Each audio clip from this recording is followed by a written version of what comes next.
Hello,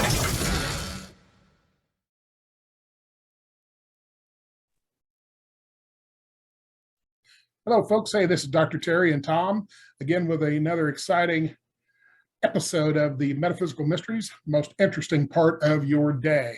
And today we have with us a Bigfoot researcher, well known in the area, particularly related to the Sierra Sounds famous recordings. And Ron Morehead, thanks for being here, direct from the great state of North Carolina. Appreciate your time. Thank you. My honor. I appreciate you asking me. Well, let's start out with something simple. How the heck did you get to be a Bigfoot researcher? You got some little kid sitting there, I want to be a Bigfoot researcher. Well, Ron's the guy to talk to. How do you do something like that? Well, first of all, I was involved with, I knew some guys that hunted. I wasn't a hunter in the early 70s when they started for me. 71 is when it started. Mm-hmm. And two of the guys have been visiting this remote camp in the Sierra Nevada mountains of California since 1958. And they come out with a story. They've been up there just because it's so nice up there. It's like go up there hiking. It's 8 miles in the wilderness, and very remote area, very imposing to get to. They come out and said there's some kind of monster up there and has a Bigfoot. We've seen his tracks.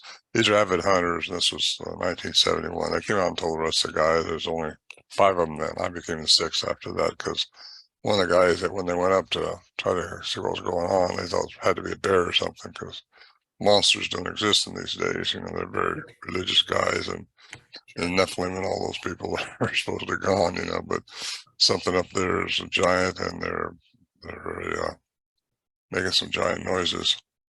So anyway, I got invited up because one of the guys wouldn't go back, and by himself, he just got freaked out, and I went up and started experiencing the same thing. So we all started taking cassette tape recorders. That's all I had in those days.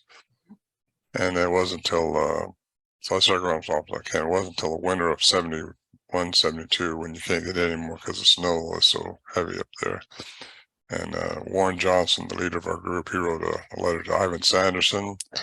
And Ivan Sanderson sent it off to a man named Peter Byrne in Oregon. And Peter, knowing Al Berry, sent it to him in Redding, California. He was an investigative reporter down there. So they all, I found this out later when I read the correspondence. I all thought it was just somebody pulling their leg, a hoax, but Al thought he'd come down and talk to us anyway. So he did, and he got wrapped up in it, and we invited him in 72. So he started looking around, see who could be pulling this off way back in the middle of nowhere. And he started recording himself.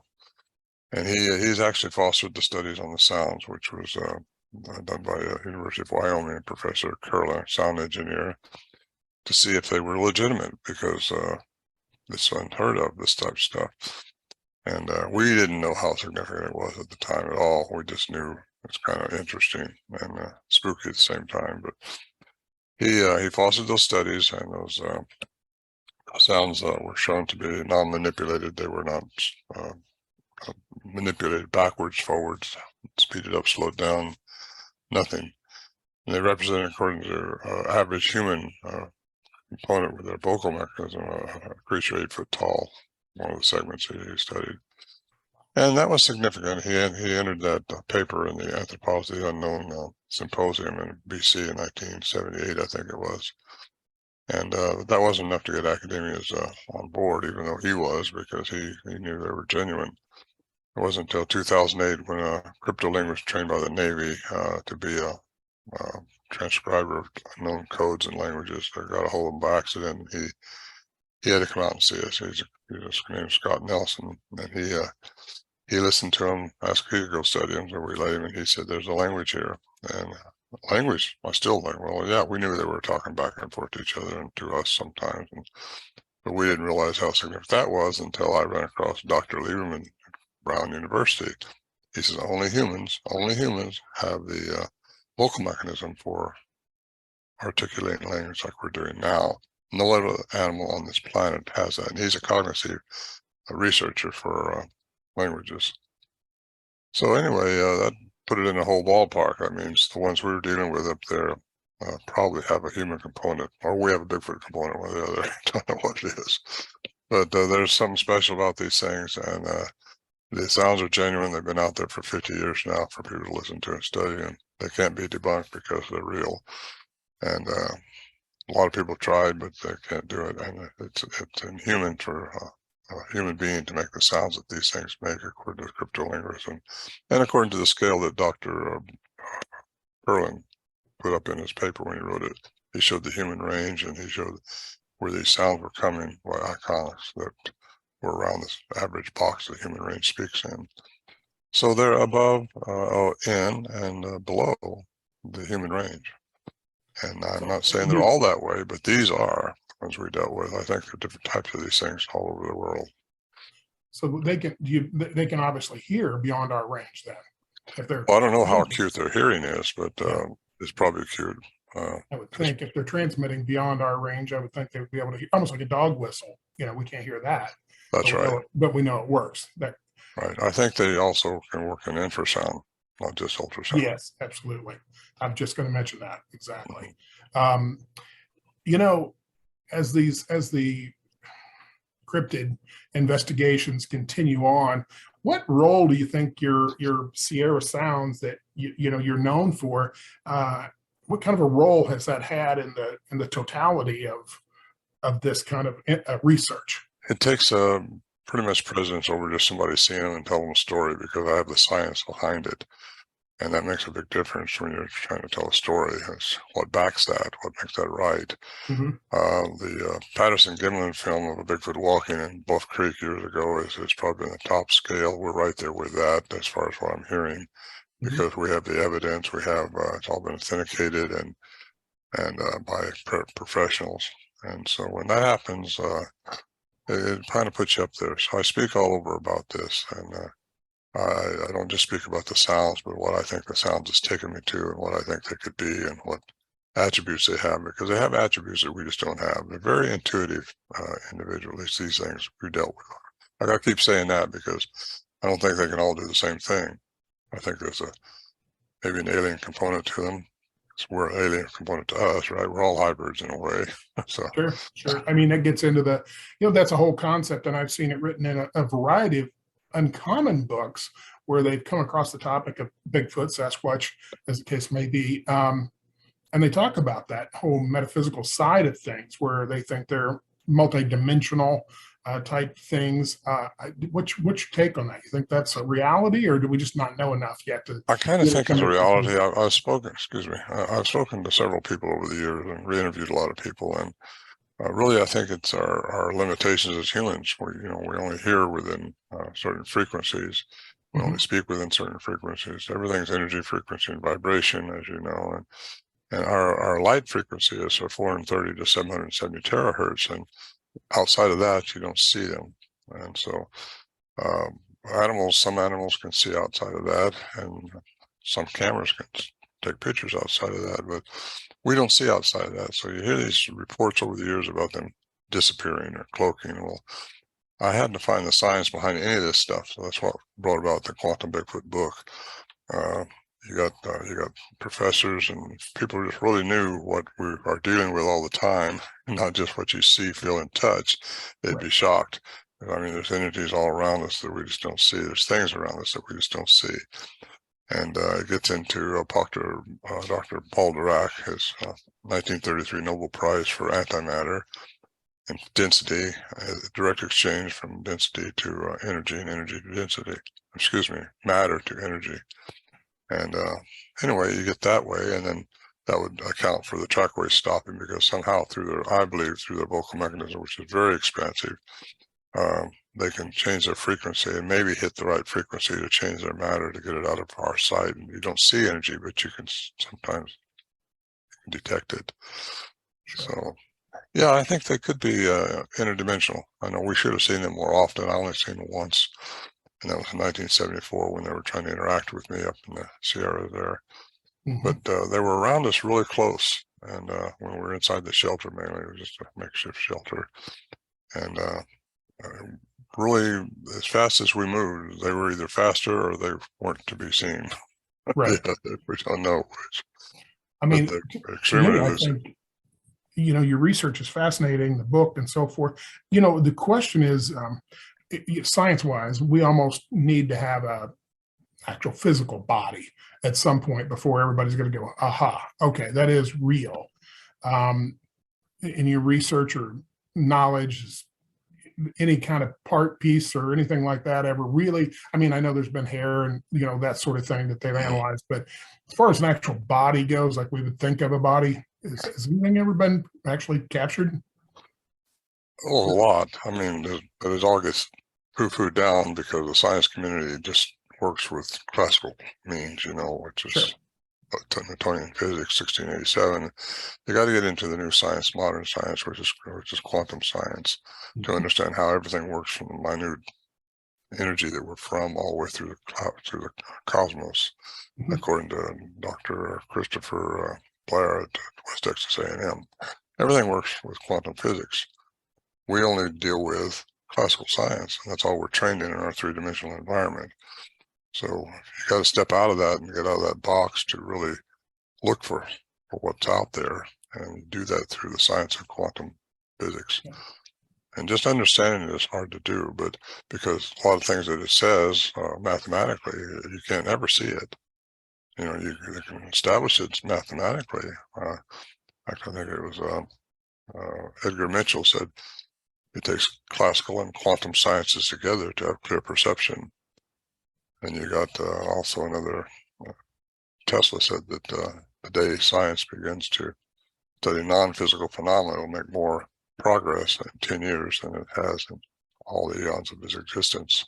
Right. So we got to understand that there's so much more going on, and look for the scientific answer, because there is one. Everything has an answer. Right. And for those who don't know, Edgar Mitchell's Apollo astronaut, and right, helped ions get started and all that sort of thing. So, yeah, exactly. Tommy, you got a question? Well, first off, I want to say thank you for your perseverance. I mean, starting this work in 71, here we are 23, and you're still at it and submitting to the principle. So that's huge. So thank you for that. Well, thank you. It's my passion. Yeah. Sure. I'm sorry. Go ahead. I was just going to say, this is my passion for life. I'm over 80 now. I'm in my 80s, and I just, this is what I do. And because I think it's very, very important where it's leading, where it's going. I was raised religiously, Christian. But I'm not in the box of religion. I'm a spiritual person, like we all are, whether we like it or not. There's more to us than just our physical body. We have the ethereal body, which is a spiritual body, and that doesn't die. Energy, which we're all made of, cannot die. It only changes form. So we're all going to change form. We're all heading somewhere. And Einstein wouldn't even guess at that, but anyway, if you can find the matter, the frequency of anything, you can change its matter, according to him. So I'm sorry, I interrupted your question. That's okay, because you just created another one for me. Good. I love questions. So based on your strength of spirituality, how do you reconcile that with the whole phenomenon of Bigfoot? How does that line? Yeah. Well, when they're in our three-dimensional environment, which a lot of times they are when people see them, when you're dealing with them, they have to live by our three-dimensional rules. You can't shoot them. They have to eat, they poop, they procreate. They do all that. When they step out of it, if they do that, which I believe they do, they're not part of that anymore. And how that works, I believe, is through sound frequency. They know the frequency. They change their matter into energy. And that's my opinion, because it's a fact that can happen. That was proven by CERN in 2012 when they changed the Hadron Collider, changed matter into energy. They couldn't see it, but they could detect it. So in your 50 years of research, what would you say is the most compelling piece of evidence that says this is for real for you? I think ours, the Sierra Sounds, to be honest with you. I mean, a lot of people claim they hear these things out in the woods, but very few people are able to get the recordings like we did and have them analyzed like we did. And that, and the Patterson film, which has been pretty much established as being authentic. And of course, our sounds are established as being authentic. Some people still can't get their head out of their paradigm, which is classical science. And unfortunately, they're restricting themselves from research when they do that, because it's just another tool if you want to find out what they're all about. And you'll never know if I'm on the right track here, and I think I am. I've been all over the world looking into this. The biggest eye opener was probably down in Peru, Bolivia, when I went down in there and researched that. And you've got a lot of stories. When you've done this for 50 years, you get a lot of data that you question. You try to research it and find out what's going on. So yeah, our sounds, I think, are very significant. One of the questions that, classical research, if you're, where's the bones? Sierra Nevada mountains of California. Yeah. Yeah. That's where the question becomes, how come we don't find bones and teeth and that sort of thing in the quantity that, we should maybe. That's an easy answer if anybody's been out in the woods and, try to find a carcass of a deer or something.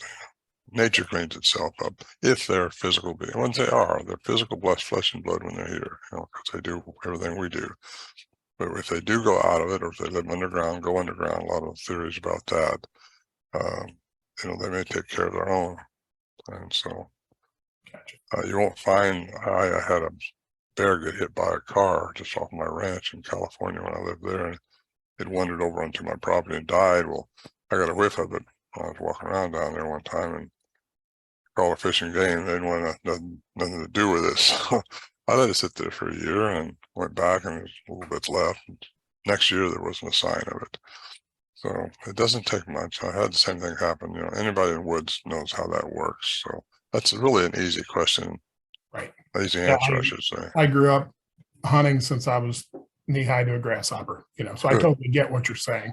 Mm-hmm. I just try to ask it on behalf of the listener who maybe is been a city dweller their whole life and never been out in the woods and, maybe never come across many dead carcasses of any sort whatsoever, other than maybe human beings possibly. But so then we clean that up pretty quick typically. So if somebody wants to get a hold of the sounds, the Sierra sounds, what's the easiest way for somebody to access what you're talking about? Through my website, ronmorehead.com. Yeah. And you can order the downloads there too, and or order the hard copy of the books anyway. But the books are both downloadable too. The sounds are downloadable.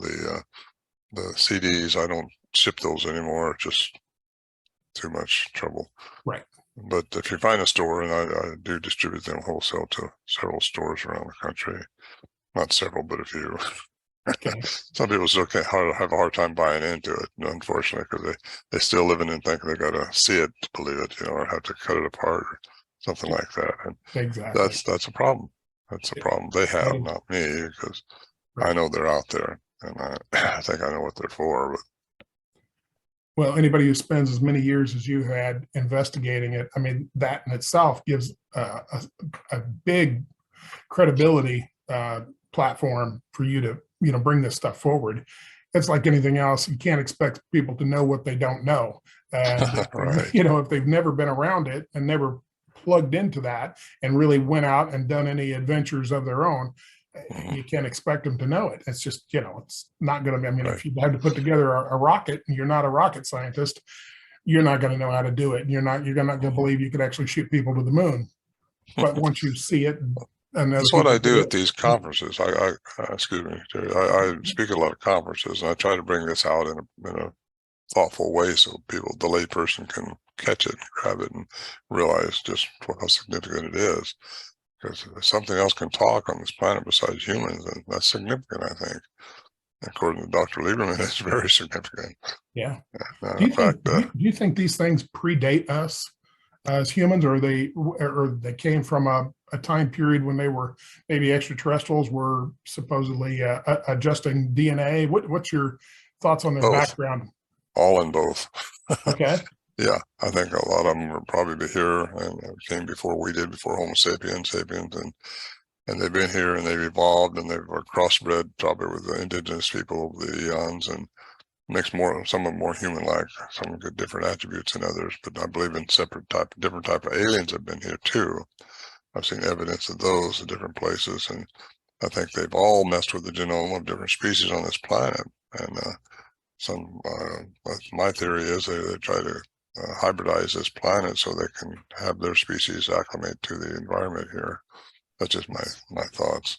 Makes some sense. Now, there's a lot of hybrids here. Mm-hmm. The question I've got is the government, stories, the government's, if there is a quote unquote Bigfoot that is captured or cornered or shot or whatever the case may be, you hear the stories of the government swooping in and taking these things. You've been around a long time. Is that a real thing? It's a real thing. Yeah. In my opinion, I've got a lot of stories like that, and when Mount St. Helens blew up in the 80s, it was supposedly some Bigfoot creatures hauled out of there. And, they're not going to tell you something they can control the narrative of. And if they can't control it, they're not going to let it out, or that, or make fun of it or tear it down or something like that. That's why Roswell was a weather balloon for so long, That's just why. They can control it, they're not going to let you have it. They want to be the powerhouse of everything, but they know, and I'm quite sure of that. So these different types of, I'll call them Bigfoots, there's, Dogman, and they've got all kinds of names, depending on where you're at, skunk ape in Florida, that kind of thing. Are they all related, or are they separate trials done by, well, some people say aliens from long time ago? What do you think? Yeah, I think the same thing. The aliens have interfered with the genome of different species on this planet, and I'm sure of that. And I'm relatively sure. I haven't seen any of that going on. That's when you guys are an alien. I just can't see it. So we don't know. We don't know what kind of hybrid you're dealing with, what kind of attributes they've been given by their nuclear part of their genome, and you get the maternal part, which that's what the DNA has been studied, and that's been coming back mostly human. And of course, the science and the classical science community wants to say, well, it's been contaminated. But no, I don't think so. I mean, maybe some of it was, but not over 100 samples that I know this one geneticist got.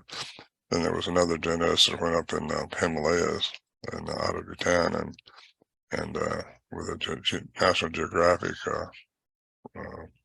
group, and she got some eDNA out of some snow up there, a hardened snow freezer, and it went back and studied. A couple of years later, she came back, and the maternal DNA was human, mostly 99% human. So you got something that really likes what we are, and they want to be what we are. I think on this planet, we are very special. I think we're a special type hominid here. There's been other hominoids here before, but we're special. I think we've got all the attributes that some of these aliens want, and that's the reason for some of the abductions you hear about. And I just think that we got some things to learn. We're only here for experiences, and it's how you respond to the experience that's important.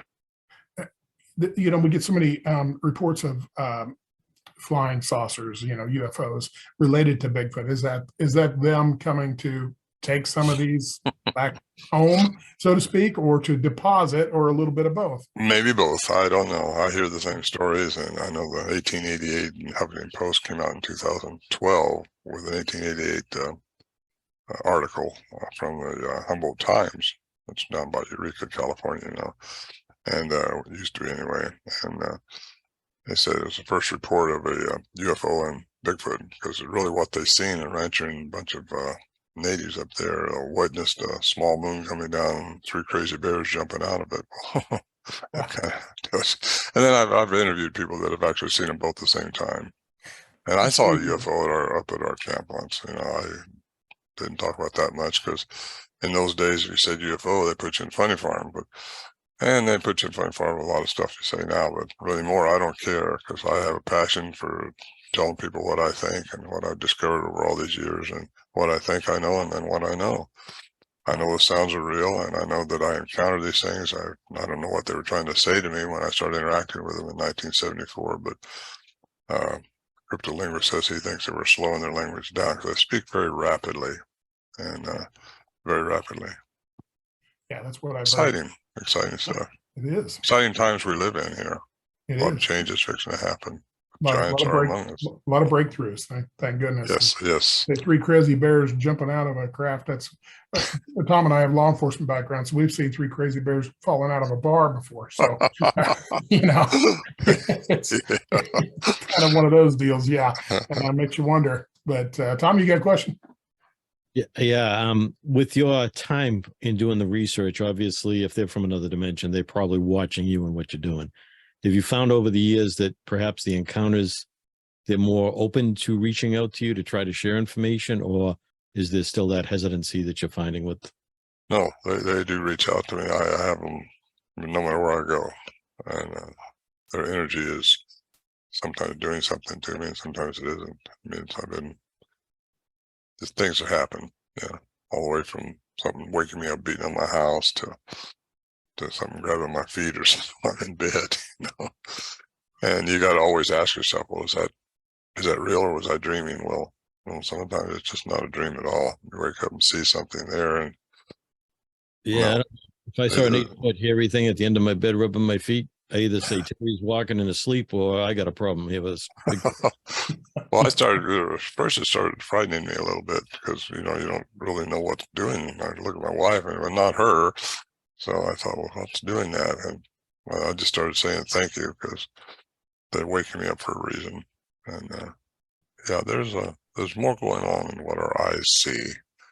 And I think there's energy that can work for us or against us.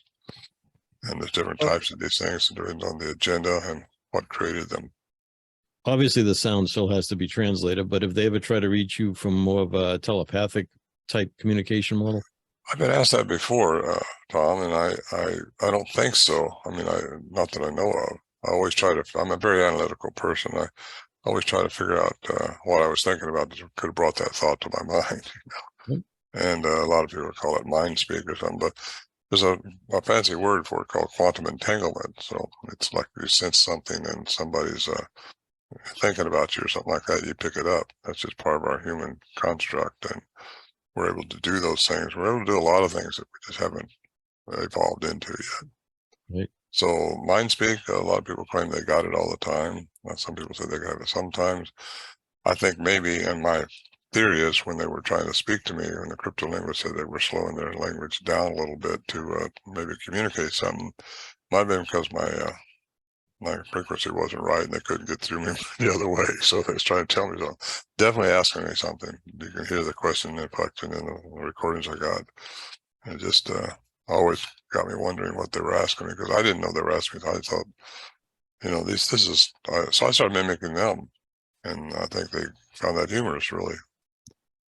And I had a friend, and he was going through a period of development in the metaphysical field, but he was in a meditation one time, and stunning to him, but he saw himself in a cave, and then what was inside this cave was Sasquatch, several, in fact. And I said, really? He goes, you're not gonna believe that. He goes, I didn't believe it. I was like, what the hell?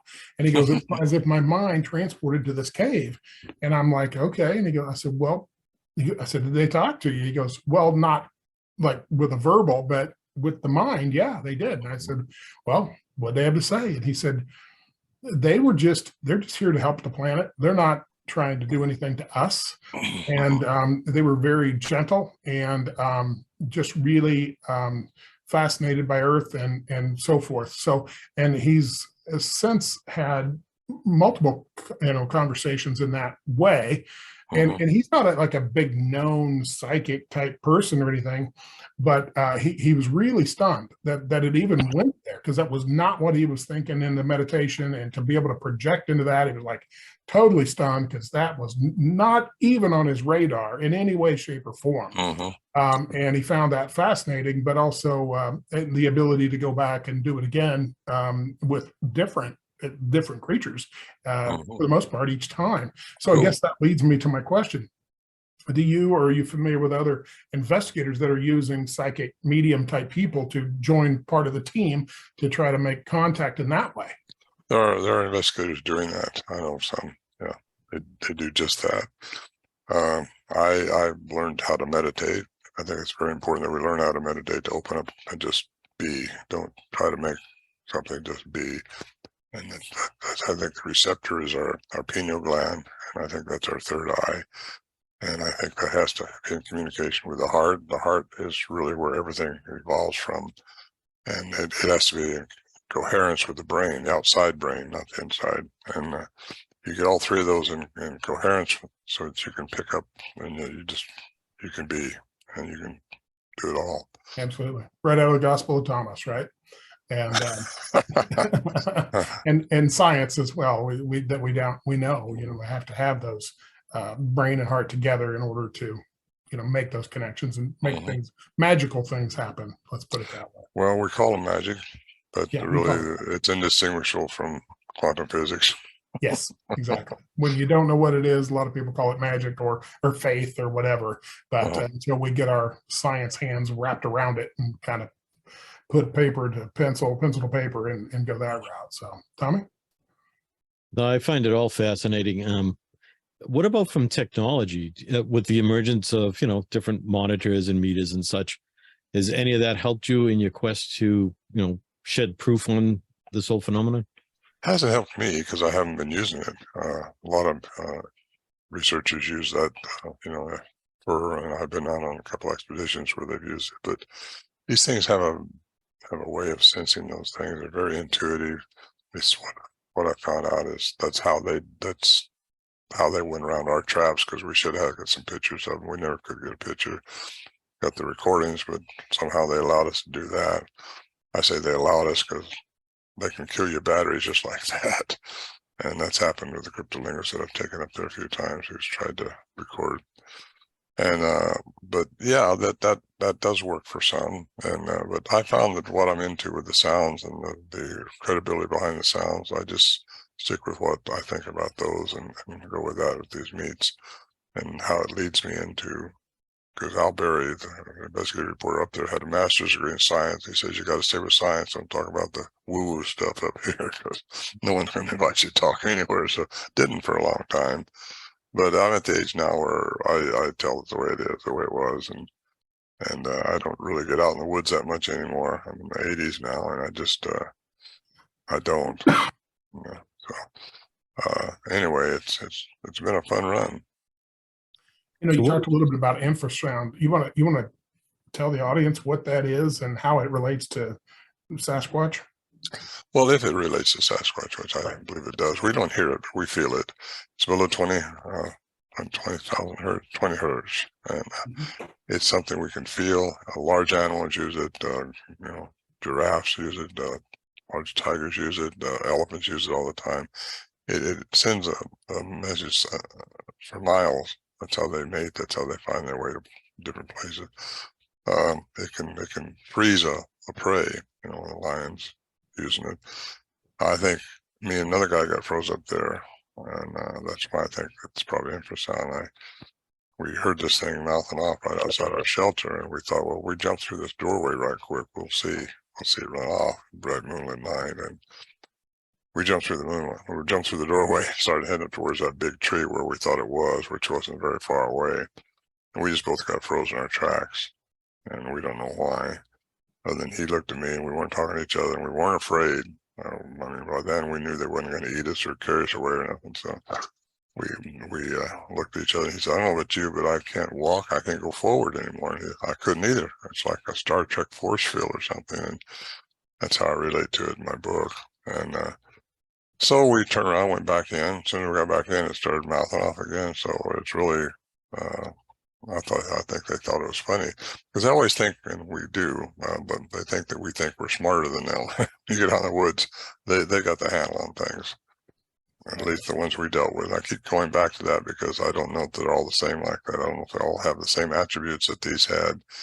Like I say, a lot of them crossbred, a lot of them become more human-like, and some of them just can do things that other ones can't do. Gotcha.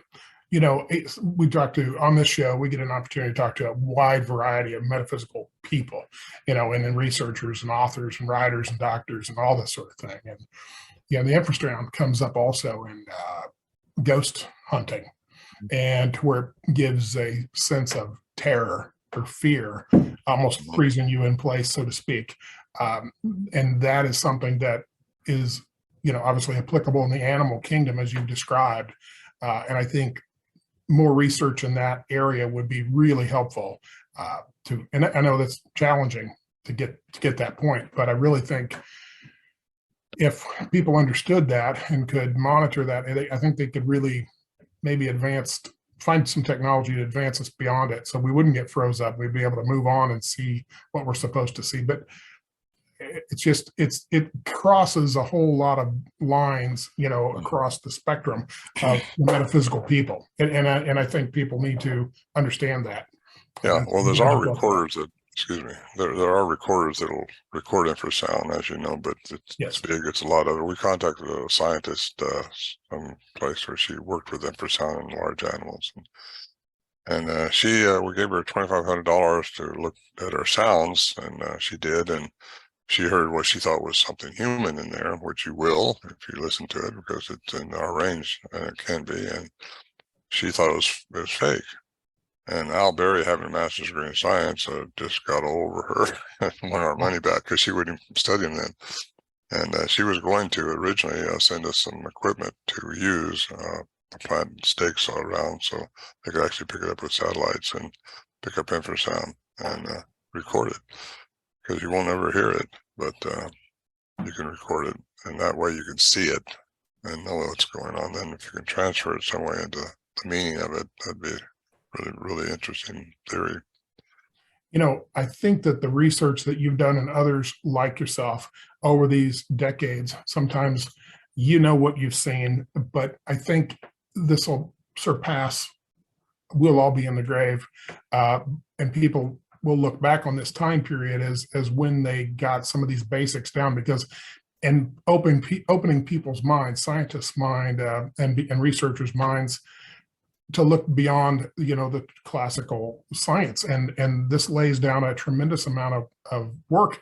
Is your work, I mean, clearly the book, but is any of the stuff being transferred into any kind of library? I know down at Rice University, they're collecting up large volumes of, research across the board, from UFO stuff to psychic stuff. I don't know if they've ever ordered one or got one. I'd certainly send one for free if they just asked me. But no, I've never tried to do that. I don't solicit very much. I don't hardly ever solicit anything, but it comes to me and I respond to it. And generally, if I'm invited on a broadcast like this, I'll say yes, just because I just touch one or two people out there with this. It's worth it to me, and that's my goal. That's my passion for life now. And whether there's money to be made or not doesn't really matter, because it's all going downhill anyway. Tell us about your book a little bit. I mean, what's going on with that? Well, the new one or the one? Well, let's start out with the one already out there, but and then go into the new one. Well, my first book is Voices in the Wilderness, and that's the one the documentary's being made on now, and we're trying to drum up a little. They need some extra money for that. It's just very costly, because it's going to be a big screen thing, I think, and it's Indiegogo, and type in Voices in the Wilderness, and they're into making some big stuff. I think they're really good publishing or producing company, and I've worked with them before, and they're very honorable, very good people, and they put their heart and soul in this because they believe in it so much. But I've had other production companies wanting to do something like this, but they want to put all my money into it, and I just don't do that. It's just too much. I've spent a fortune on chasing this woolly booger down all my life. I've been all over the world, and mostly on my own dime. And so really what I have left, I'm making out for my kids and grandkids, and that's the way it's going to go. So if they want to contribute even $25, I can do that from that Indiegogo. And then my other book is where it took me, my world adventures all over the planet, really. I've been into Siberia and looking for the wild man in Russia, and spoke at the Darwin Museum and in Moscow, and been into South America a couple times, Bolivia, Peru, flew over the Inca lines, the Nazca lines. I've done a lot, and I have a lot of history behind me. I used to have my own airplane too, and I'm a private pilot. I've flown all over, and I don't like to say I so many times, but I'm really proud of the Quantum Bigfoot book, because it is where I stood a couple of years ago when I wrote it and released it. And I've been working on this other one ever since, because I think I've learned a little more even since I've written that one. And it's going to be how things really work, like what I mentioned earlier, the antimatter. That's fact, it exists. They want answers. How did these things disappear? Because too many people are reporting them, just seeing them. In fact, that Missing Point 1 that I was in with David Pilates, the segment right after that was this lady who was watching pixelation of some kind of a image go from one tree to the other. And at the same time, there was a UFO down the high school. 30 some of my kids saw it. And that's exactly what people report to me, is they saw pixelation form. And that's the energy, I think, going through the fourth dimension. And I think they probably habituate mostly in the fifth dimension, or they're underground most of the time when they're on Earth. So my book I'm writing now is going to answer some more questions. Levitation, how those things actually work through sound frequency. And I love this stuff, really. Yeah, it sounds like you've got a really large, vast knowledge from across the metaphysical world, which I think it's got to be extremely helpful when you decide to focus in on one specific area, in this particular thing, the Bigfoot.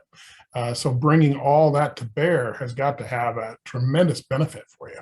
You know what's really been the benefit, I think, is I was raised in a religious environment. I know scriptures, and I found that miracles and things like that are done through the laws of quantum physics. And Tesla said what one man calls God, another man calls quantum physics. Sure. And Einstein said religion, and something about religion. You got to, I think you could say today, spiritual, but spirituality and quantum physics are synonymous. Yes. Yeah, people just can don't you hear know. that? Yeah. I'm sorry? I got my phone on, it's buzzing me. But anyway, I got it. Anyway, yeah, the third book would be my third book. The quantum book has been selling great for the last couple of years. It's just really. And where can they find that book? On my website. Okay. Yeah. And it's sent them directly from Amazon. Right. So I don't stock them here. But when I'm speaking at these conventions, which I go to one, I think it's next week or the week after in Washington, directly from there I go to Texas and speak at one there, and then come back here for 1 week, and then head to Montana at the Montana Con there. And then from there I come back here and then go to Nashville, and I'll be down there speaking. So I got a full schedule, and sounds like busy. Yeah, but it's well received. This stuff is just being. There used to be just a few hundred. Sometimes I speak at a library and it'd be 50 or 60 people there, but I enjoyed it. Now I go to some of these and there's thousands. Yeah, that's the change I was talking about. Mm-hmm. Just the acceptance of the general public of these things as real. And they really want to get in and kind of dig along with you to try to understand the concepts and what might be possible. That just didn't used to happen. And so I think, a lot of this will be built on the shoulders of people like you, major researchers that have really put their soul into this thing. And as the time goes on, 40 years from now, they'll still be looking back at some of these original works. And I think that's extremely important. I hope so. That's what I'm for. In fact, I think they were probably trying to tell me that night when I was interacting with them, you're going to have to be on with Tom and Terry today. So we can talk about this stuff. I got you. And that'll be, I hope that is something I've contributed. And I'm not sure how much longer we're going to be doing that, because giants are here now. And when I was able to couple scriptures that I've been reading and learned about in biblical days, I started getting deeper into that and went all the way back into the cuneiform text, which is the oldest written language, as you know. Right. When you get into that and see how things really were and how much it's been changed over the eons of time, evolution of the scriptures and the ancient texts, it's amazing what you dig up.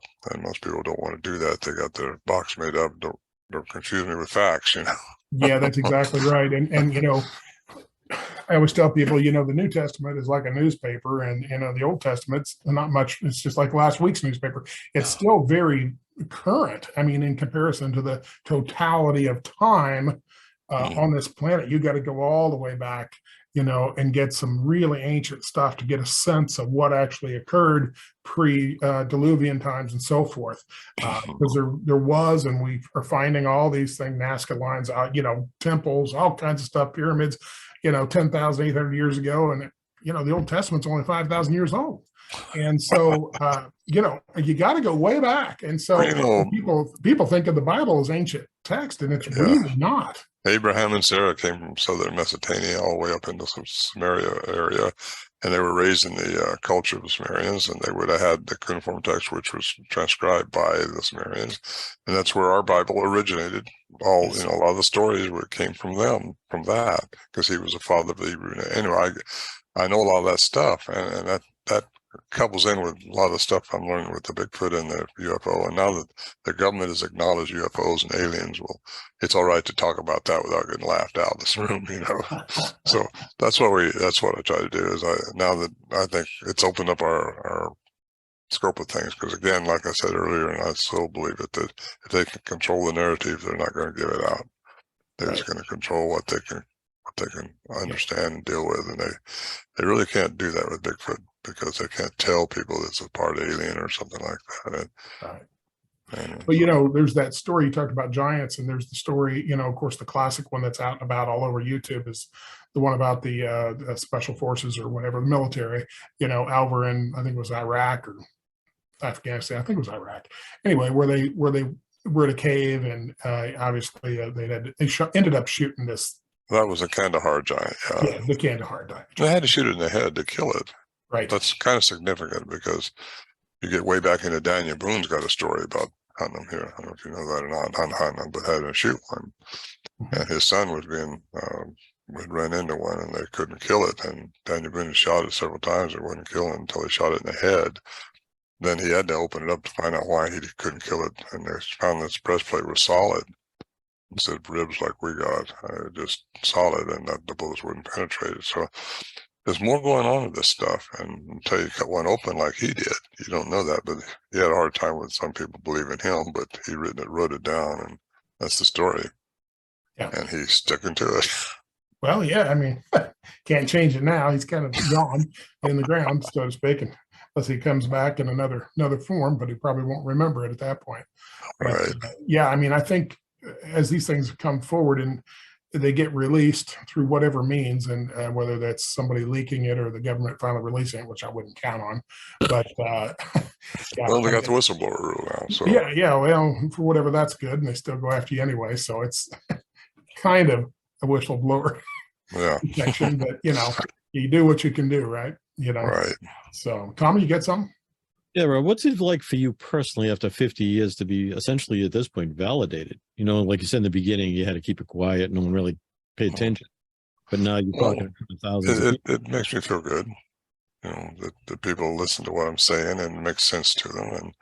And plus I got the science, the quotes from different physicists behind it all. And I don't just spout it off, because it's just a story until you can establish it by some type of a PhD or somebody who's been qualified through their training to say this.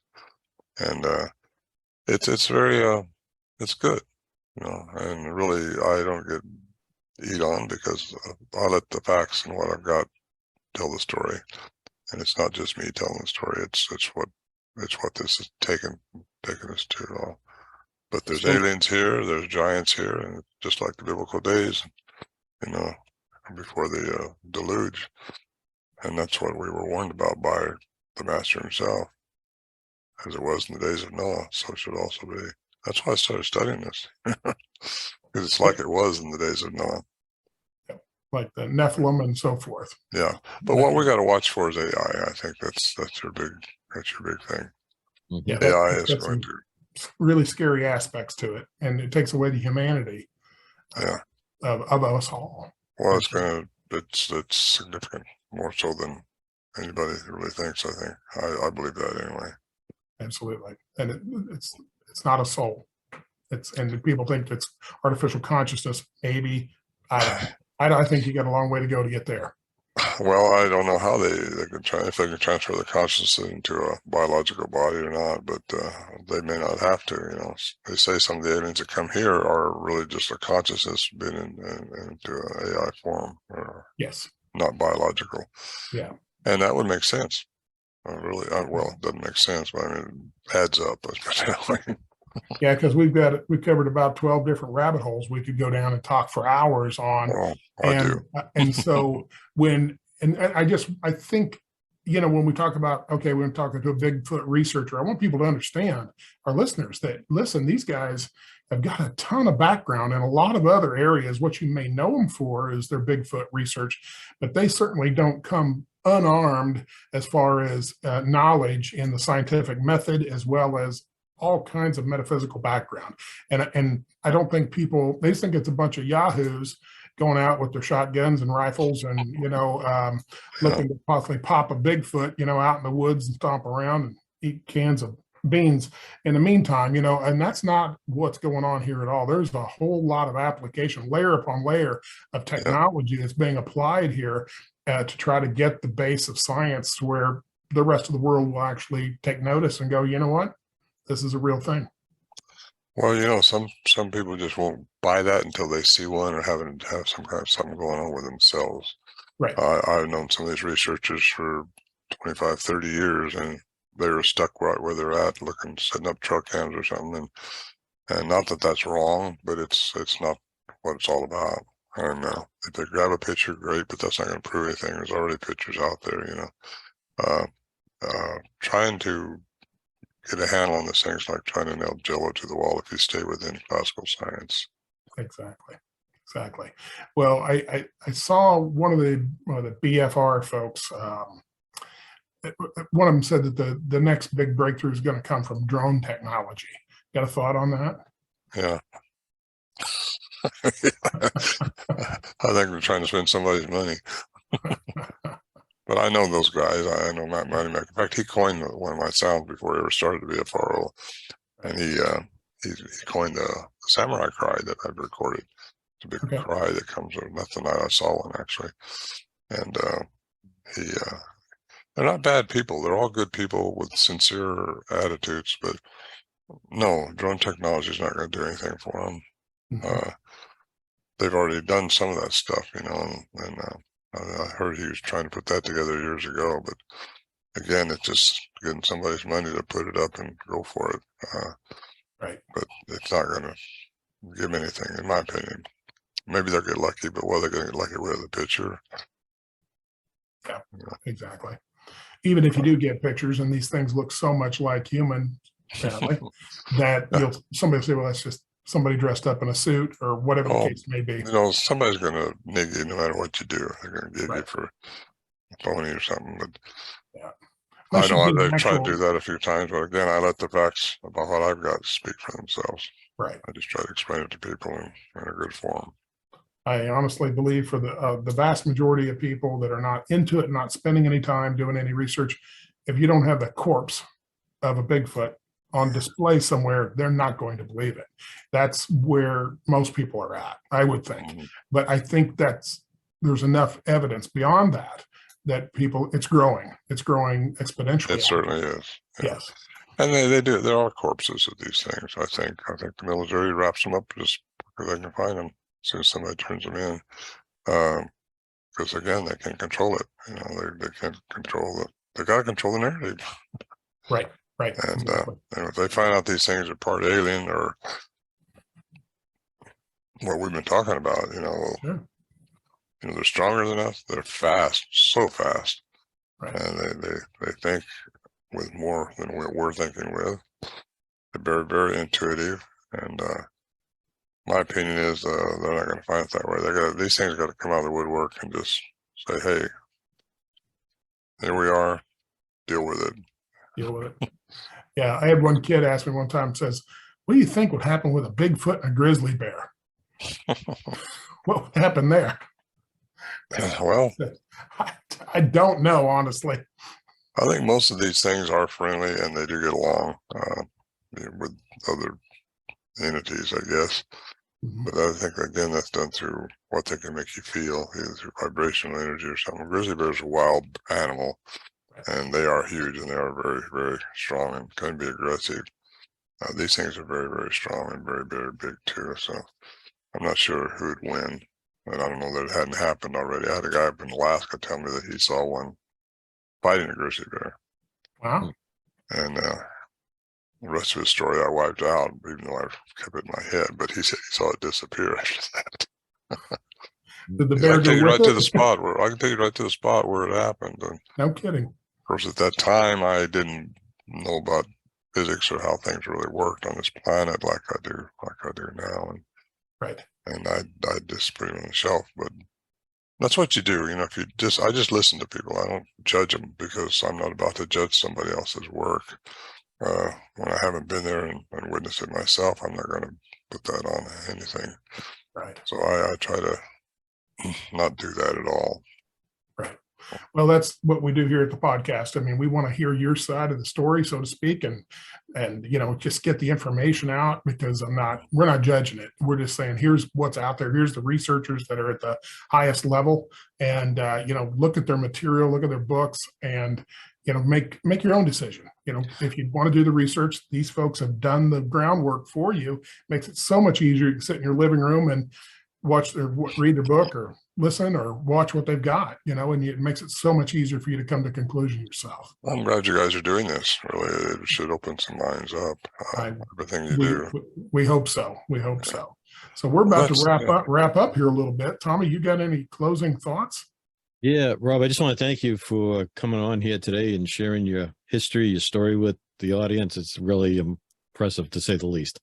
Well, thank you. Maybe the last question I would have is, for the audience, you probably have sparked some to look into this further. If someone was starting today, like you did in 71, to become a Bigfoot researcher, what would your recommendation be? Where would they start and what should they do? Well, start listening to stuff like this. One, learn the personalities. These things have personalities like we do. You can't make something happen with them. Get your frequency, get yourself lined up so you're balanced yourself. Go out where there's a hot spots, and they're all over. I mean, these things where most of them, a lot of them, been seen. Don't try to shoot at them. Go there with just a non-aggressive intent, but keep your guard up, because there are some malicious ones hanging around. Ask the Paiutes. I got stories about those in Lovelock. And ask the people in Portlock, Alaska, where I was sent there a couple of years ago. Ben, I don't know if you've read that story or not, but some 30 people were abandoned. I say abandoned, manipulated, and then they abandoned the village, and they were trying to reestablish their village. But they reported a Bigfoot-like creature was mutilating them. But anyway, I got a whole list of things that I recommend for them. But again, keep your guard up, because they're not all the same. You don't know what the intent is. But if you want to just be still in a hot spot, don't be the aggressor. If they come around, don't shine a flashlight at them. They hear knocks, you'll hear things that aren't quite what a normal animal would sound like out there, but don't jump to conclusions or try to get away from what you don't understand. And that's where a lot of people go wrong, is they finally run into something like that and they want to hightail it out. Well, you can't hightail it out where I went. It's ludicrous, you don't do that. And be still and enjoy yourself. Keep your funniness going. If you're a happy person, keep that going, and you just might get them curious enough to want to deal with you. And again, I think everything is energy, frequency, and vibration. That's not my take on it. That's Tesla's take and quantum physics. But you get the most minute part of our existence, your energy, vibrating at a frequency, and get your condition right. Go out there and be still. Don't change things around. Just be habituate an area. It might take a long time before they're going to trust you to expose themselves to you, or to let you interact with them. Because I think we all have our karma. We all have our thing to deal with here with our decision making, and responding to issues that come up in our life is the best thing we got going as humans, because it gives us a chance to elevate our personal frequency. And that gets us into a better dimension when we leave here, or you can incarnate into responding again when you didn't do something right in this life. That's my thoughts on it anyway. But be good, help people, go through love and compassion. I think that's very important. If you got that at your soul being, your chances are much higher than if you're out there drinking, having a good time or something like that. Not that you're not supposed to have a good time, but you don't have to do it through drugs and we was a very sober camp up there, and we was all not overly religious, but we was all Christians, and we just respected the land, respect the property. I think that's why you see so many reports around these things when people are cutting trees. They don't like that at all. I'm writing a whole chapter on that because I've heard so many reports of people saying that when they've been chopping trees down, especially when they're clear cutting. The report just a couple of years ago in Oregon, these guys were clear cutting and they saw Bigfoot walking right towards them, and they stopped everything and the thing walked away then. But they were all non-believers before that. That's what it takes for some people to believe, is to see. That's correct. Absolutely. Great advice. Thank you. Terry? Well, Ron, thanks for being here. This has been fun. I could literally sit here and talk all day with you. There's no question about it. And Tom and I put a backpack on in a second and start heading out and stay for a couple of weeks. And I think when you get to a certain point, maybe you've got some time, you're retired, semi-retired, whatever, you got time to go do some of these things. I'm sure there's groups that would like for people to get involved and legitimately and seek it out. And for all the people who are listening, go to our website, metaphysicalmysteries.com, and that's going to have all the link ups there for all of Ron's stuff. And so you can look for his books and so on and so forth, and see where he's at and come listen. And there's others in the field, his peers, that put on some great programs around the country. And if you're interested, rather than just being a naysayer, go stick your nose in and see what's going on. And that's really where we're at. Good advice. Yeah. So on behalf of everybody here at the Metaphysical Mysteries Podcast, we thank Ron, and we thank everybody for listening. And hey, we'll be back again with another fascinating guest. Talk to you all later. Have a great day. Thank you. Thank you. Okay. Well, you guys take care, and thanks for having me on. Hey, we appreciate it very much. It's a great opportunity here.